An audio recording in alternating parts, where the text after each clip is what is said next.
గారి గురించి, కేటీఆర్ గారి గురించి మీకు తెలిసినవి చెప్పండి. చెప్తాను బిడ్డ.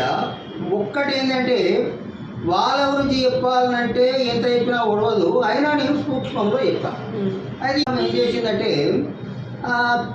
కేసీఆర్ పాలనకు రేవంత్ పాలనకు తేడా ఏంది అని అడిగింది. నేనన్నా అరే వాడైతే బచ్చగాడు, వాడు బ్లాక్ మెయిల్ చేసి డ్రైవర్గా ఉన్నవాడు, 1,00,000 కోట్లు ఉన్నాయి వాళ్ళ దగ్గర, గృహాలు పెడుతున్నాయి. అయితే నాకు అనుకున్నట్టు తేడా ఉంది. ఇప్పుడు కేసీఆర్కు సుప్రీం, మనము తెలంగాణ పాలము. మరి ఆయన సుప్రీం ఎవరు? రాహుల్ గాంధీ, ప్రియాంక గాంధీ, సోనియా గాంధీ. ఆయన నిర్ణయం తీసుకుంటాడా? లే. మంచివాడు ఎవరిని పెడతాడు? లే. ఆమె కూర్చోమంటే కూర్చోవాలి, లేమంటే లేవాలి.